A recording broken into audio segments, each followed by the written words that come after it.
Well, good afternoon. The main thing for today, again, before you get started on that, is if you don't finish the video, you won't get credit for it. So you'll get credit for this, but it has to go all the way to the end. Don't stop. Even if you stop like 10 seconds early, you won't get credit. So anyway, as a quick warm up, go ahead and pause the video and try these 5 problems.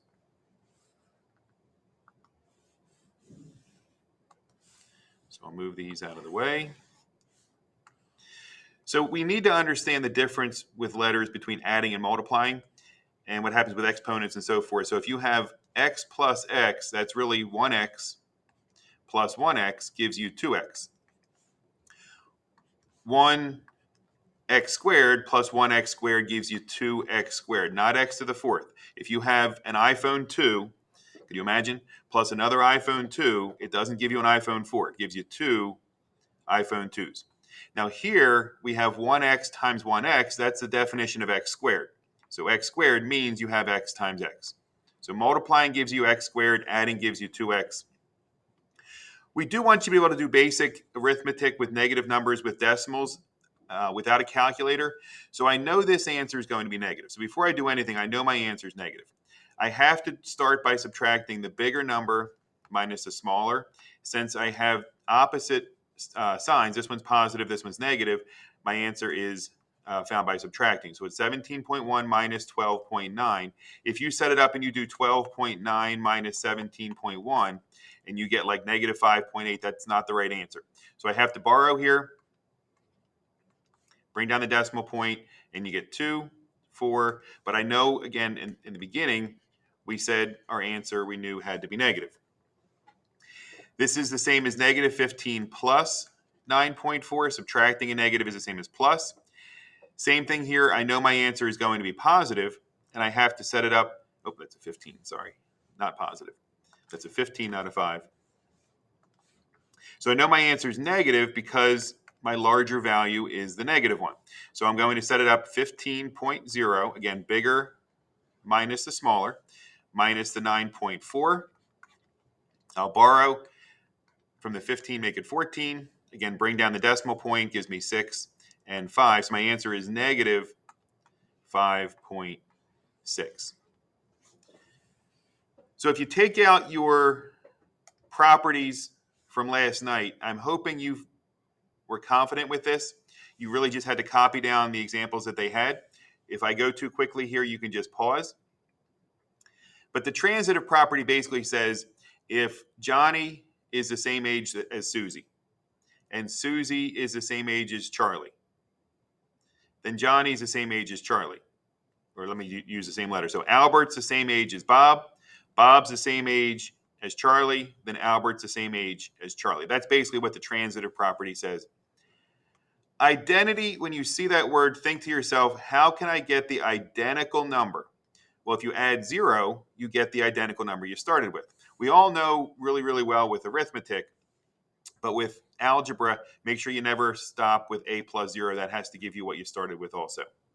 The additive inverse is what can you add to get 0. Basically, opposites of each other give you 0. The multiplicative identity, again, there's that word again, identity. How can you get the identical number? Well, of course, multiplying by 1 gives you the identical number. So if I multiply by 1, 14 times 1, everybody knows, but I will have people stop here. So from this point on, if you stop and you leave an answer of 1a, 1a is not simplified. That tells me you don't know how to multiply by 1. You'll say, sure I do, Mr. Gibson. Like, I know 14 times 1 is 14. Well, if you do, then you wouldn't stop and leave an answer of 1a. So 1a is no longer going to get full credit. All right, moving on. We'll talk about that in a second. The multiplicative property of 0 is pretty straightforward. Just when you multiply by 0, multiplicative inverse are reciprocals of each other. So if you have like 4/5 times 5/4, that gives you 1. So the multiplicative inverse is when you multiply reciprocals and get 1.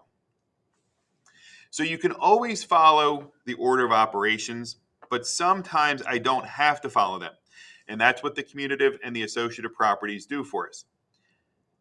The commutative property says you can change the order. Now, when you first learned this, it was really boring. It's like 4 plus 8 equals 8 plus 4. Okay, big deal. But here's how it can really help you. If you have to multiply and do this, by using PEMDAS, you would do 4 times 19 and then take that answer times 5, which is not impossible, but it would take you a while.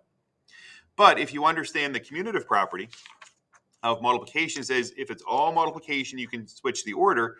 What you would do instead is you can say, well, I would rather do 4 times 5 because that would give me 20, and multiplying by 20 is a lot easier than just going in order. Same thing here. You can do 28 plus 15, get that answer and add 12, and you can get the right answer, and there's nothing really overly complicated. But when I see that I can add like 8s and 2s, the numbers that my teacher called them friendly numbers when I was in elementary school, things that end in 0, I can say, okay, well, 28 plus 12 would just make the arithmetic easier. I'm allowed to do that because of the commutative property. You do have to have all of these memorized. So again, this is your notes. Make sure you're taking good notes here. The last is the associative property of either addition or multiplication. Says instead of using the order of operations and just going straight across, or using grouping first, I can switch the grouping. So for example, the green one, I can do PEMDAS and do the grouping and do 19 plus 13, and it's not difficult. But because I understand the associative property says I can group in any order if it's all addition, I would rather group the 13 and the 7 like I have here, and that would just be easier to finish the problem. Same thing here. PEMDAS says I'm supposed to multiply 17 times 5, but I would rather multiply 5 times 2. Because it's all multiplication, I'm allowed to do that. That's the associative property of multiplication. So then I can do 17 times 10, and it's just much easier to get my final answer. Substitution, I said I would do myself. Substitution is basically any arithmetic that's not covered by one of the properties we've just done. So it's anything that's not like adding 0 or adding opposites or multiplying by 1 or any of these things that we've talked about. We just call it substitution. So like 5 plus 2 is 7. That's not one of the properties. We would just say that's substitution. 9 minus 1, there's no property for subtracting 1. Substitution can also be if x equals 3, then x plus 5, you can plug the 3 in. That's the substitution that you guys are very familiar with. You can substitute the 3 in where the x is and get 3 plus 5. So both of those are examples of substitution. Again, if I go too fast, just pause and you can have plenty of time to write it. Again, make sure you finish the whole video. All right, our next quiz will be Tuesday. You don't have to write this, but if I ask people to read this aloud, most people are going to say 5 times 8 plus 3. 5 times 8 plus 3. That's not 5 times 8 plus 3. This is 5 times 8 plus 3. So we talked about this a little bit. Let me delete this here. So this would be 5 times 8 plus 3.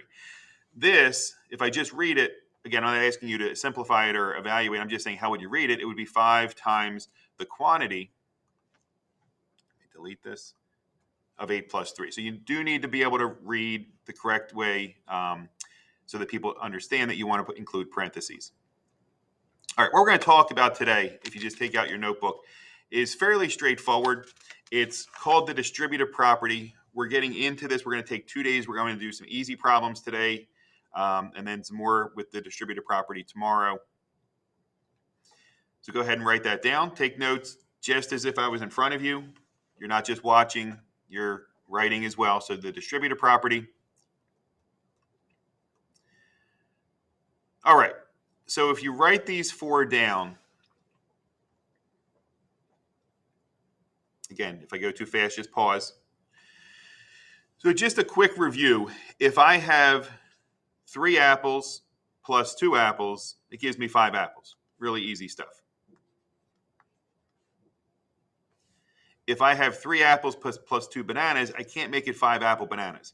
What do I have? I have 3 apples plus 2 bananas. They're not like terms. So if they're not like terms, I can't do anything. So that's as far as I can go with things that are not like terms. Remember, we talked about this vocabulary a couple days ago. The 3 and the 2 are called, hopefully you know before I even uncover it, they're called the coefficients. So in the top example here, we just add the coefficients and keep the letter. Now, if I were to make this, and we'll do one of these in a second, but if I were to say this is 3a squared plus 2a squared, it's just going to be 5a squared. The exponent would just stay. It doesn't become a to the fourth power. All right, let's go to the other two. Multiplication, sometimes we get confused on these, but this is really just 3 times a times 2 times a. It's just multiplication. So the commutative property says if I wanted to, I could rewrite it, and that would be 6, and then we just said at the beginning of the period a squared. The bottom one would just be 3 times 2 times a times b. So I can multiply with different letters, and that would just be 6ab. So that's really what we're doing today, is just combining like terms using these rules that we just talked about. So remember, like terms can't just have the same letter. They have to have the same variable with the same power. So it has to be like an x squared is not a like term with x. An xy or an ab is not a like term with just an a. They have to be the exact same letters with the exact same exponents. All right, go ahead and write this down.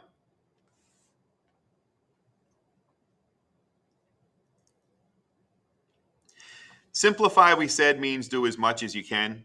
We never want two signs in our final answer. So if you give me an answer of like x plus -4, that's not a good answer. That would just be x minus 4. Again, that's obviously not this question, but we have two signs in the problem. Now, I like to get rid of the two signs. So I'm going to also write this as, and you can put them next to each other. So I'm going to have 17p squared. This is minus, so plus a negative. So this is really minus 19p squared. This is a negative 6p, and then minus 7p. I can put the p squareds together. 17, I just add or subtract the coefficients. That gives me negative 2p squared. I keep the same power and the same letters.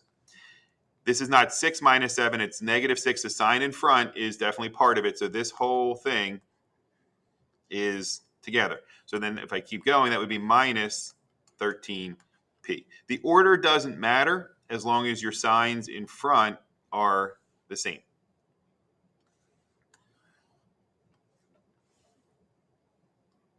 All right, so number 2.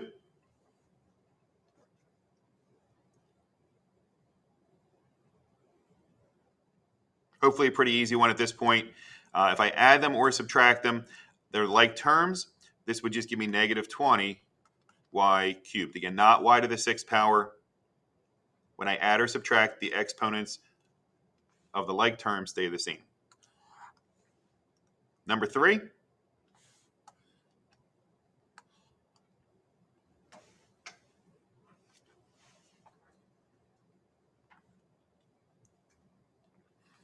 So this is the same as negative 9pr minus a negative is the same as adding the opposite. You learned that last year. So subtracting a negative is the same as adding the opposite. So that's really the same as just plus 2pr. Now, here's what this is not.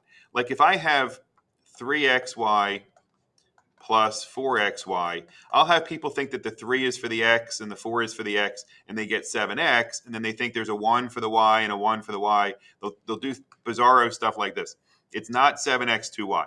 It's just I have 3 of that. I have 4 of that. So it's just 7 xy's. This is a little bit more difficult because I have negatives, but this would just be negative 9 plus 2 would be negative 7 PR.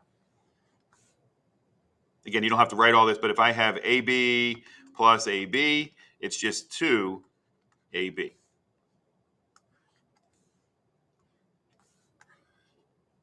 Go ahead and try this one.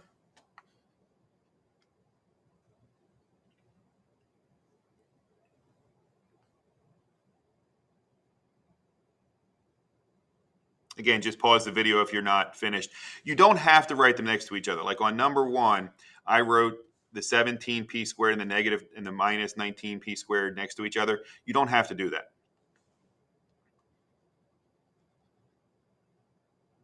Now, in order to understand this, though, Again, we need to understand that the signs are in front.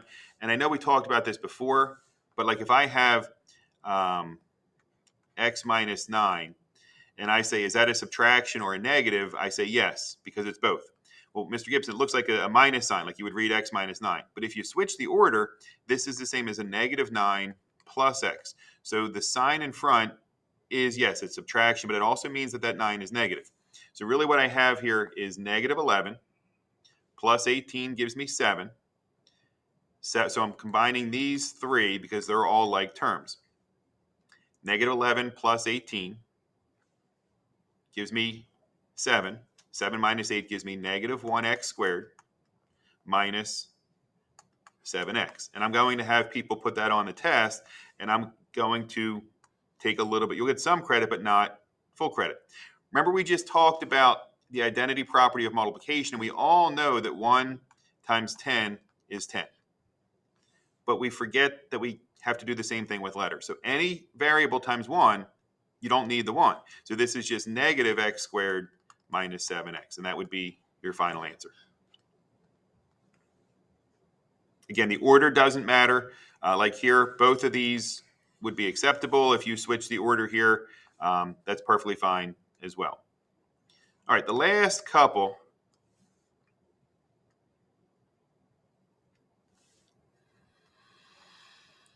I'm hoping you remember doing this last year.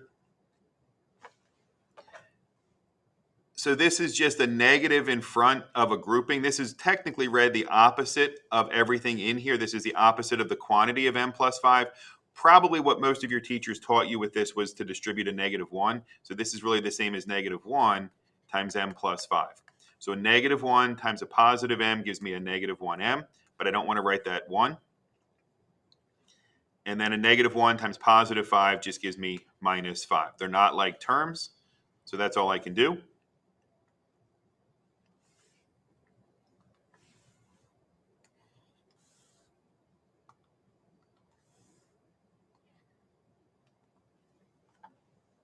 Write down number 6.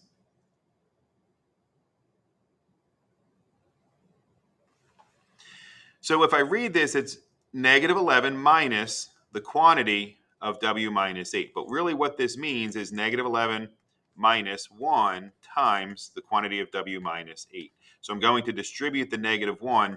So it's negative 11. So if I say, what are you distributing? You're not distributing 1. You're distributing a negative 1. So it's negative 1 times positive w gives me a negative w. If I get a negative w, I write minus w. And then it's a negative 1 times a negative 8. Again, I know it's minus, but that means it's negative. So a negative 1 times negative 8 gives me a positive 8. So I put plus 8. I combine my like terms.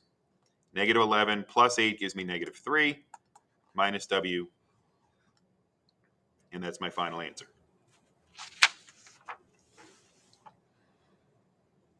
So as soon as your video ends, you can get a homework paper from the substitute that will list all of these problems.